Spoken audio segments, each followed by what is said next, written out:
this first session, expect it more of information.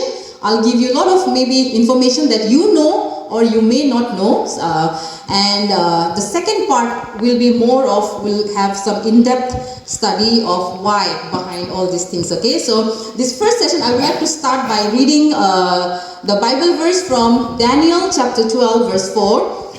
It's written there, "But you, Daniel, shut up the words and seal the book until the time of the end. Many shall run to and fro, and knowledge shall increase." Daniel chapter 12 verse 4. So you must be thinking, why we are going to Daniel? Why it's about end times, But there is something very important for us written there. Daniel, as you know, it's not only the story that you hear about Daniel being in the lion's den, right? Which you have heard throughout your Sunday school and your Bible study things and all. But the book of Daniel also tells a lot about the end times. So here God is giving him a revelation, Daniel, and he's saying, now shut the words, the scroll where they write, shut it, and then seal the book, because until the end, because people will not be able to understand these things until the end will come. Okay, so what are the things that will happen in the end? There are two things that are mentioned here. First is many shall run to and fro, and the next is knowledge shall increase. And the signs of the end times, one sign will be this, that there will be increase in travel. If you know, in till 1800, the end of 1800s, people used to travel hardly 20 to 30 kilometer in a day. Hardly that also if you could use some horses and all. And then came after 1900th century, it came the trains and then the buses, and the 20th century is flooded with international air travels, domestic air travels. Now today you can be here, and after a few hours you can be in another country. So that has already happened. So, and second thing that it says is knowledge shall increase. That means there will be an explosion of information and knowledge. And so what does this show? It shows that there are two things that this Bible verse shows. That Bible is always right. Bible never says anything that will not happen. Bible is always true. And second thing it tells is that that we live in the end times. And, the research, it says that till 1900 human knowledge used to double every century. Then after the World War II, that human knowledge, it started developing every 25 years. And then today it is said that it develops human knowledge, our information, our knowledge, and all these technologies and all, it increases every 2 to 3 months. This shows that we live in the end times, and also that this is one of the signs that Lord is going to be near, right? So see, generations are divided in few names, right? It's very, very how is your generation known as? Gen Z, yeah, you are Gen Z, yeah? Yeah. And what about the people who are born before Gen Z? Like I think many of you are my generation here.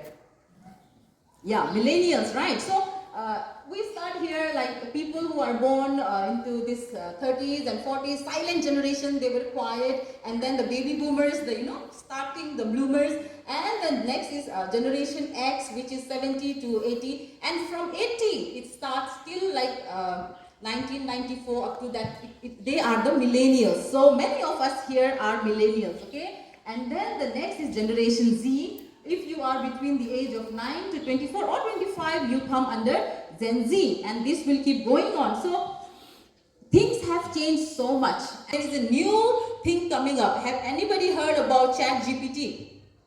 Yes, I think all of you, right? Because have you used it? Yes. How is it? Fast?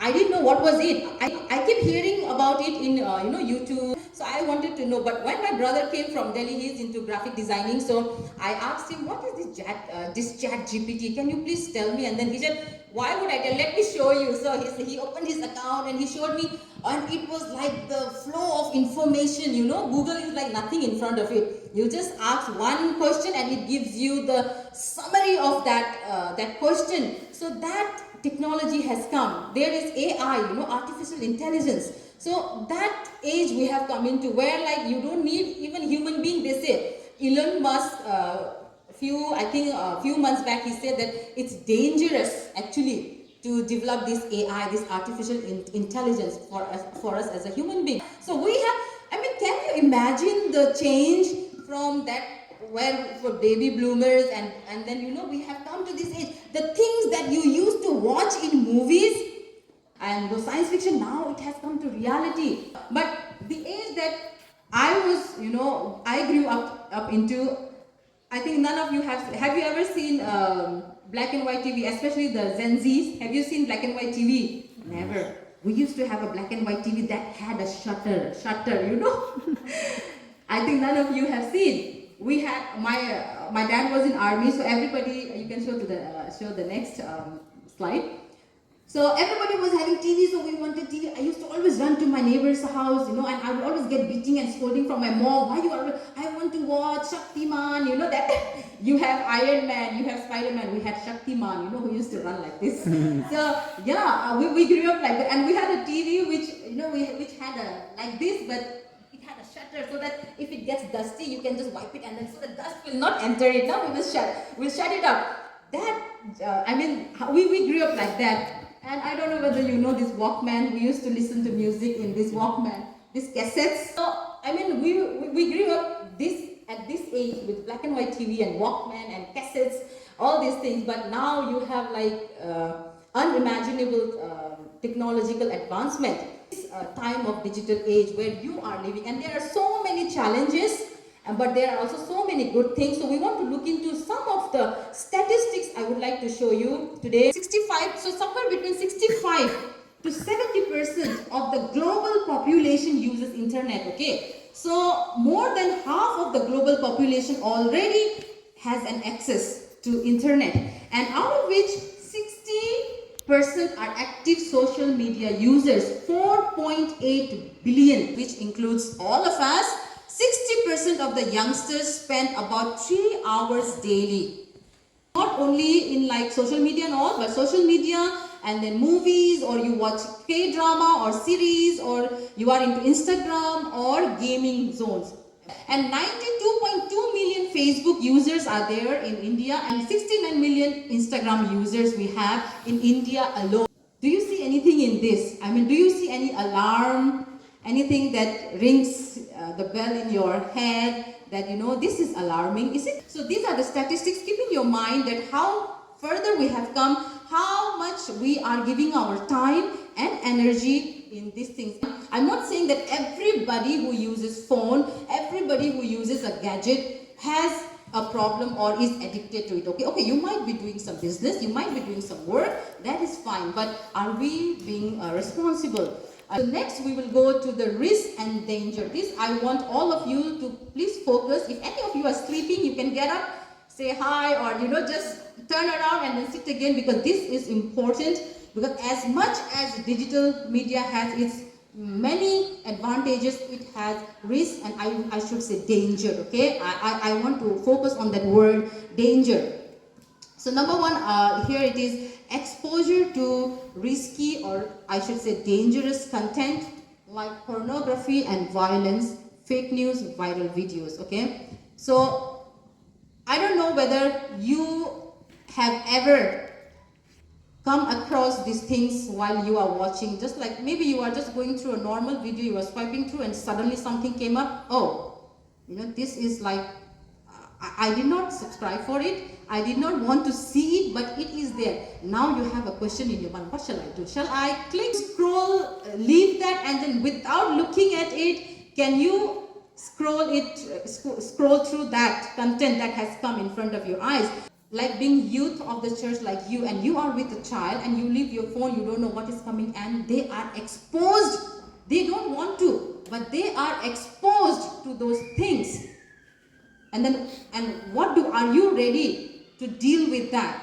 Everybody says, those who have overcome that habit, that addiction, because it becomes addiction ultimately, they always say in their testimony that it started as a curiosity, okay? You wanted to know more. Okay, what is this? You know, this is human body. So how do we deal with that? So you, at your age, all of you are curious, especially the Gen Zs, because you are younger than millennials. So you want to explore. And then when you see these things, you are like, okay, okay, this. Now let me see this. Okay, how? You know, then you are curious, but you don't know when that curiosity gets into addiction. That's the great danger, and that will affect you personally with your relationship with God, with your relationship with your family, and later relationship with your spouse, with your husband or with your wife. So you need to think it that far. So it always starts as a curiosity, and violence, you know, these days everything that comes, most of the things, OTT platforms, I don't know how many, because I used to watch a lot of OTT series and all, which I liked. I had some favorite sci-fi like Star Trek. Everything that you watch has so much violence these days, you know, so much blood, and we think it's okay. My sons, they were singing that sort, Kokoma, Chi Chi, you know, something, no, no, no, no, no. Yeah, all of you must have heard that, right? So I was curious that what is this that my son, who is a 7-year-old and a 3-year-old, are singing again and again. So I found out that it was a series which comes in Netflix. So I said, chalo, let me see, what is it? So when I browsed through it and I was looking at it, oh my goodness, it was like full of blood and sex and nudity. And I was like, our children in YouTube, because in YouTube people, they make shorts and reels and all using these songs and all, yeah? But behind that is all these things. And we are feeding our mind with these things. You don't want to watch pornography, but you are watching something that has nudity. You don't want to watch, you know, violence, but the series that you love most has so much violence. So what you think is, okay, it's just for like 2 minutes, 5 minutes scene, then I will leave it. Then the story comes like that. That's how we watch, okay? And then it goes on. But I heard this long back. I don't know who said this. Somebody, maybe preacher, or I read in a book. They say when you watch a movie and the movie finishes, what is the only thing you remember from that movie? If that movie had an adult scene or a nudity or something to do with pornography, a short clip also, you go, and then I don't want you to experience, but I want you to think back and think of a movie or a series that you have watched so far, and you will realize that the only thing that you remember is that scene. That particular, that incident that happened in that movie, it keeps coming back. Why? Because there is, you know, devil behind that also. We'll talk about it later. So important, keep this in mind, because young people, we want our minds to be clear. As you know, this metamorphosis, our theme is there, renewed with your mind. So it's all about mind. Very, very vigilant in this. So changes in, second, we'll go to the second point. Changes in behavioral pattern like mood swings, aggression, impatience, hyperactivity. I have never seen a child, especially, I don't know about other children, but my children, like, they also watch phone, because sometimes there is no other way. I have to wash the dishes, I have to iron their clothes, I have to get them ready, I have to go to church, I have to prepare for the, you know, maybe a conference or a church program. So sometimes, okay, take it, let me rest for 2 minutes. So, you know, we give it away. And that when you give away, we think that they will behave better. But you always, even I think you can experience this in your own also. When your mom or your dad keeps saying, take away the phone, take away. Okay, just let me watch for 2 hours and then I'll be done. And then you watch for 2 hours and they take away the phone or laptop. How do you feel? Do you feel very happy? You feel all these things. Aggression. My son, especially when I see him, he says, Mama, phone. Okay, I give him for some time, and then when I take it back, he is more aggressive, he's more impatient, he's not happy at all, and he's creating all this hyperactivity. You know, he becomes hyperactive. My children, I'm saying, first-hand experience. So if we think that, you know, it's going to change your behavior for better, you need to be careful. It is not going to, okay? And cyberbullying, I think many of you know what this is: intimidating, harassing, and threatening over I don't know if it has happened to you, but many celebrities, they get into these trolls and all. There was one program in MTV long time back, I think, with this Ran Vijay, he hosted, I don't know, something, cyber police or patrol, something like that, okay? So what they do is they call a celebrity and then they talk about this cyberbullying that they have gone through, and then it was so heart-touching, and it was so like hearing these big celebrities telling about how they felt when somebody bullied them, not face to face. They were saying things like, they don't even know me, and that celebrity was crying that they don't even know me personally, but how can they say these things to me just because they see me in the public? How can they say these things about me? They don't know me. So these things happen. So if you are one of them who likes to troll, who likes to give good comments, you know, the negative comments I mean, and you think, oh, this is like, nobody can see me, I think you need to think again. You don't know what hurt and what damage you are doing. So high risk in depression, this is very important, like mental health issues are increasing, results in low self-esteem, poor concentration, difficulty in communication, low productivity in studies, loneliness, substance abuse, and suicidal thoughts. You know, comparing and then feeling inadequate. Why do you feel depressed when you use social media after using it? We'll talk about this later after some time again in the second session. Because we always compare and we feel inadequate, right? One pastor said like, it's always like somebody else's house, somebody else's spouse, and somebody else's life. You always want that. No matter what you have, but you always see the grass is greener in the other person's. But is that true? If we really see into it, that is not true, because you know, people put their highlighted things. Like if I have to put like these days, like I don't think, because I also have gone through a lot of changes in my life, like I will see the same picture will be there, but I have to go through it. No, this, my eyes is a little bit like this, you know, this my belly is coming out. Oh, this, my hair is not. So I will select the perfect one and I'll post it, right? We all do that. All of you do that, I know. Maybe boys less, girls we are more into, you know, having the perfect picture. And then you put the picture, and then you see somebody else's picture and say, oh goodness, like she is so pretty. You know, I will see some of my friends who are now doctors and who are living such a good and happy. I mean, I see like that when I see, and then here I am cooking akuni and then ngatu and ngari and you know, all those things. So it's like, oh goodness, like what my life would have been if I, like, you know, it goes into our mind. So this is that's how we get into depression, and that's how we get into all the mental health issues. Because I think I will give you guarantee that none of us, maybe one or two exception here, none of us leave social media with happiness and joy in your heart. We always leave it with always some kind of anxiety, some kind of fear, some kind of hidden agenda, you know, that only you know, others they will not know.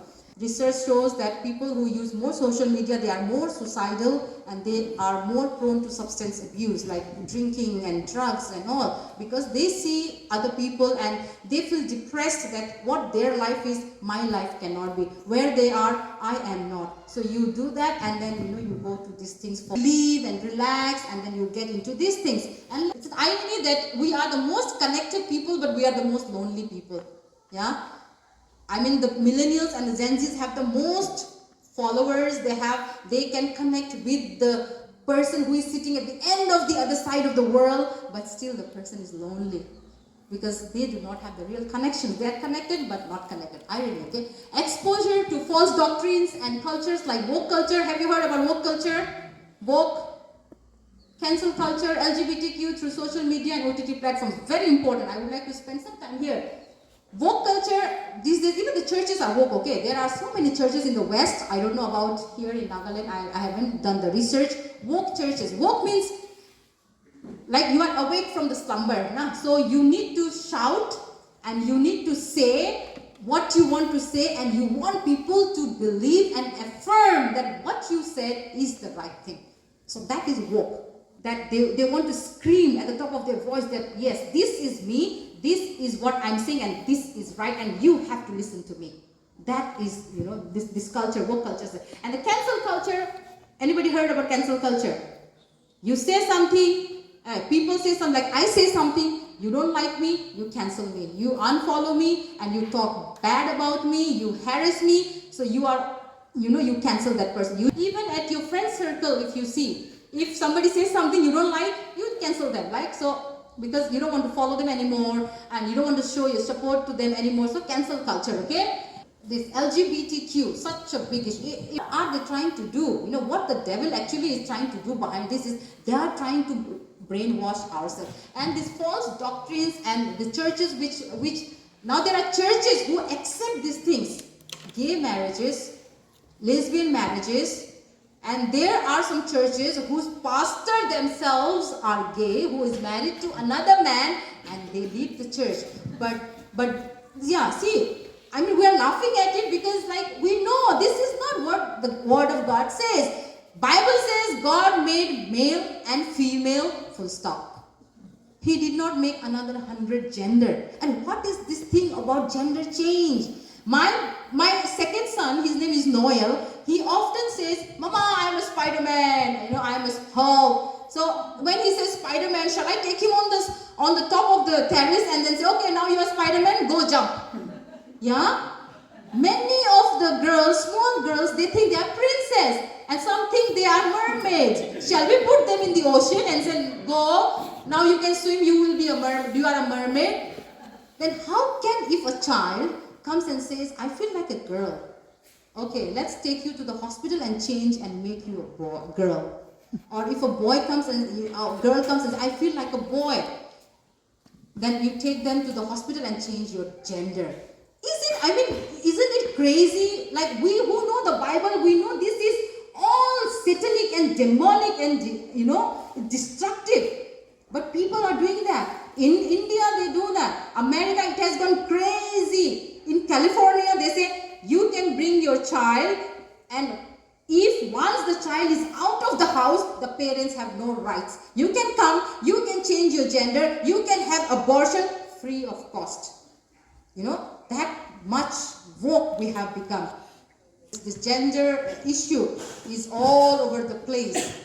So like I said, I will not throw my son out of the terrace if he says he's a Spider-Man. So I cannot change the gender of my son or a daughter just because they feel like that. When they say like that, what do you need to do? Take them to a psychiatrist or a pastor or a counselor. Give them, you have to say your mind is playing a game. Your body is what God has made it. You are a boy, you are a girl, and you are made like that. You see every time in all this Netflix and this Prime videos and all, and Instagram, that people are celebrating this gay thing and the LGBTQ thing, and you think this is okay.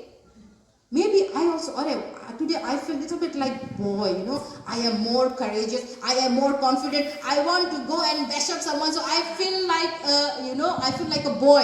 But shall I go and do my gender change? You have to say, you please get a help from a counselor, yeah? So that is where our world is going through. The last thing we'll see is be responsible users. Because we cannot do away with these things. To some extent that you have to use it. So if you use it, how do you use it? Now, so Romans 1:8, it says, whatever we do it for the Lord to honor Him. Okay? So when you are scrolling through your phone, when you are going through some social media or using some digital media to entertain yourself or to communicate with somebody or to post something, I want you to have this checklist in your mind. I want you to ask some questions to yourself. So number one is, are you falling into a comparison trap? Are you, like before I said, are you always comparing yourself? Are you coveting, feeling like a jealous, if I say in a normal word, of somebody else's life that you see on social media or maybe in platforms like in K-drama? Maybe our Northeast people are so much into K-dramas and all. Do you covet that? I wish I looked like that girl, that thing. And like Korean boys are very, very famous, right? I don't know why they are so famous. They all look like girls for me, like they're too girly. Like, men should look like this, not that macho type, but but they are like, they put eyebrows, and then they dress up sometimes like girls, and then they talk even like girls. So I don't understand that, but that is their choice. But we also fall into that, and we see these things from our perspective, and we see this, and we try to covet that. We try to be jealous of that, and we, as I said before, that we do not leave social media or this digital platform happy or joyful. So always ask to yourself, is it feeding me? So I stopped using Facebook and Instagram. Instagram I still use, but not as much as before, because I was not leaving the app with a joy, because I was seeing all these mothers who seem to be so perfect. They are well dressed, their house looks so clean. Our house is like, all the toys are down, the clothes are on the bed sometimes. So I was like always comparing myself to this perfect looking people's life, and I was like, always that size there, and then I'll leave, and sometimes I will even pour out that anger on my husband or my children. It comes out, okay? You will see, it will come out with your friends or your family, especially if you are a teenager. Gen Zs, you will take it out on your parents, I know. You will always go and blame, and that if you think and if you go back, you will always have the reason that because you saw something there that you compare your life with, and you think your life is not as good as that person's. So you went out on your parents, you went out on the people who are actually loving you and who actually loves you. So if the first check, you should do comparison. Are you comparing again and again? So that is very important. Ask that question. Number 2 I want to say is validation trap. Are you checking again when you post a photo or anything? Do you check again and again? How many likes after 5 minutes? Oh, did it increase 40, 50, 100? Oh wow, I'm getting 5. And then again, but again there's comparison. The other person you will say, oh, she has 500 likes. Oh goodness, No, it never will satisfy you. It will never, make you happy. And are you getting your validation from there? Because, youngsters, the younger age, we confuse likes with love. We think the more likes we get, more love we are getting. More people follow us, we are more famous and we are more loved. But they do not understand that the love, true love, comes only from God through Jesus and from the people who are around you, whom you are neglecting. Maybe you are neglecting your sister or brother who wants to have a talk with you. Maybe your parents who are going through something but you don't know about that. And they love you so much so that they give you the time, they give you the money, they give you the phone, and even the recharge that you are using to use that data to be away from them is given by your parents who love you. That's why they give you. But you went out on them.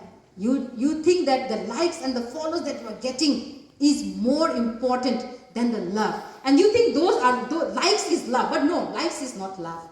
Because when it's time of trouble and anything goes wrong, none of your likes, people who are giving you likes and follows will come. First person who will come is the person who is next to you, your family, your friends. So it's important that you ask this, am I getting my validation? Am I getting my worth from this platform? Or am I getting my worth from God and the people around me?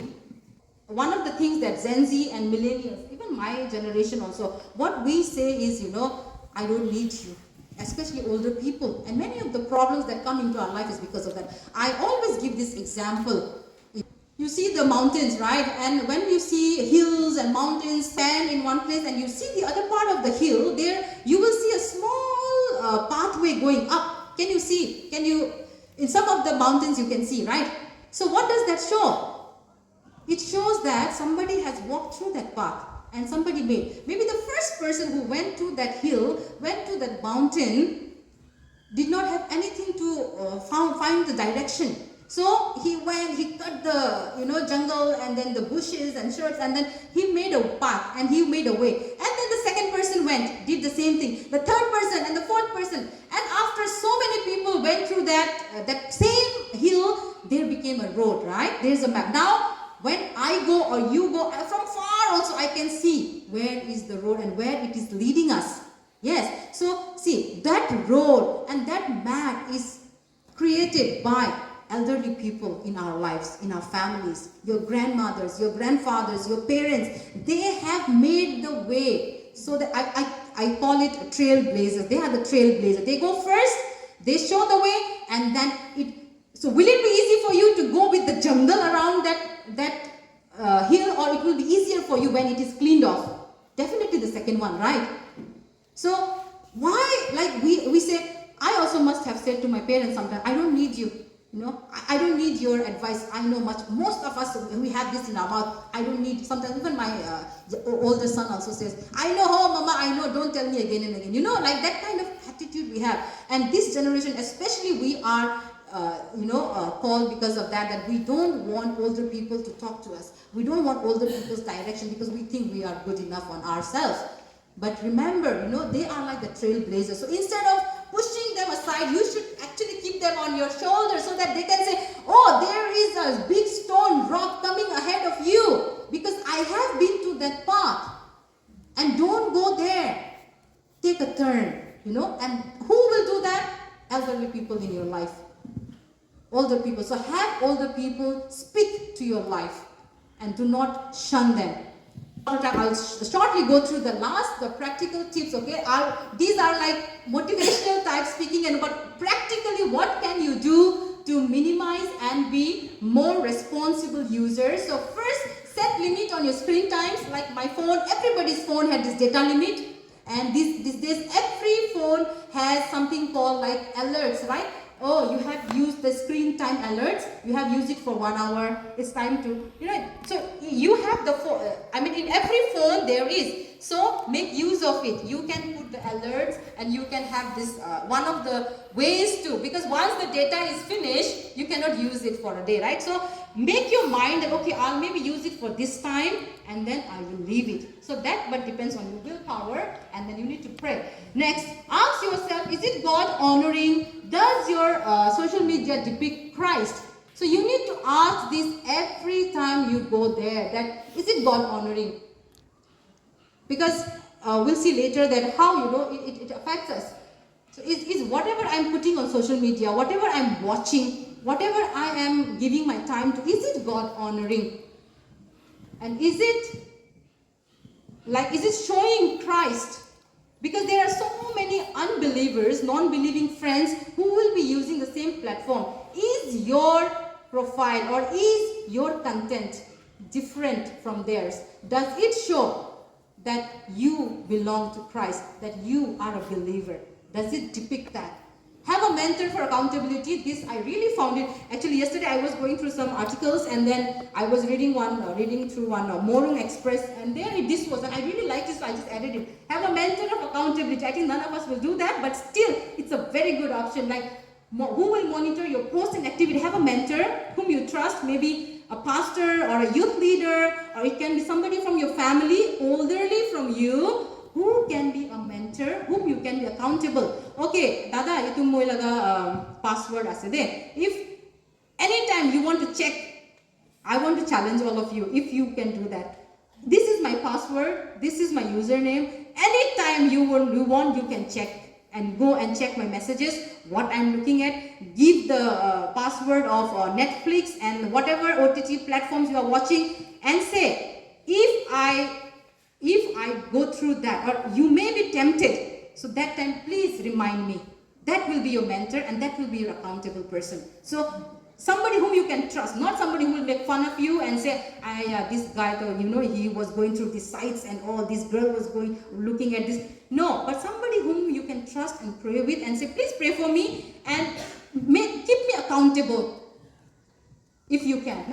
So it's a good idea. And spend time with real people, like venting, sharing joys and sorrows. Don't, like I said before, don't vent on social media. Nobody cares. Nobody cares. Whether you like this or you like that, you don't like the girl's hair, you don't like the girl's pajamas or her chappal, her home decor. Nobody cares. Who cares are these people? So share, even if you want to vent on somebody, if you want to show your anger or joys and sorrows, do it to the people who are around you so that they will give you a good counsel. Okay, so and remove and delete apps like Disney Plus, Prime Videos, Netflix gradually changes your mindsets and belief. Learn life skills. I would like to encourage all the boys and girls. Boys, how many of you know carpentry work? Any of you can you fix tables, chairs? No. Can you fix cars? Swimming? But I'm saying learn some life skills which will be needed in your life. Girls, how many of you know how to sew a button? Learn life skills because it's important. Bible also talks about people who are lazy. Proverbs is full of people who are lazy and how God does not like laziness. He says you need to. Bible even says if you don't work, don't eat. And lazy people are so bad, they put their hand on the table, they don't even put it back in their mouth. That much lazy people are. So we don't want to be in that category. Yeah? So boys, you learn some life because you are going to be the fathers, heads of the family and churches, and you will run businesses. You need to learn some boy thing, man thing. The society is saying that men are like becoming girls, they are, too effeminate and all. You need to show them, no, we are the guys. I am going to be the head of the family one day. I will raise some children, godly children. So how do I do that? You start with learning life skills. You cannot learn life skills, all the time watching phone and social media and all. You need to go out, sweat, maybe cut some jungle and learn how to cut firewood. Yeah. Girls learn, like I said, how to stitch a button at least. Maybe you will never stitch, I don't know, you want to be a CEO of a company. Yes, maybe. But basics. Learn cooking. So many, I feel so sad when I hear the young generation saying like our Amy's, like my husband's tribe, they call it mepo. It's tasty, it's something very dear to their cuisine, and I think other tribes also they like it. But the younger generation, what they say, I don't like it. Do you know how to cook it? No, I don't know how to cook it and I don't like it. Spend your time on something that will give you meaning in your life, that will help you something. I always say life skills are never a waste. It will always help you. You can teach your children later to do the same thing. So this is so important. So use digital media as a tool. Read, learn history, share gospel. So read as you learn your history and share the gospel. How many of you have actually shared a gospel? So good. No, I'm not saying when gospel means, oh, I'm today so blessed. And you put a photo, God is great, That is not a gospel. The actual gospel that Jesus is the Son of God. He came to the earth for your sin. He died on the cross, resurrected on the third day, and He's going to come back again. That's the gospel. Have you ever shared a gospel to a person face to face or through your social media? It's very hard. I tell you, I'm trying to do that, but it's very hard because there are people, what they will think about me, what think that I'm a crazy person, religious person. Have conversations. Have you ever shared a gospel? So use these things. I'm not saying only for gospel you can use. No, you can post your other pictures also. But is it God honoring? Where your time is going. So I would like to end here with this, and I would like to challenge all of you, think about these things and then keep in your heart when you go. Next time you use a digital platform, always keep these things in your mind, and then I hope and pray that God will change our generation for better. Yeah, God bless us all. I'll see you in the next session. Thank you.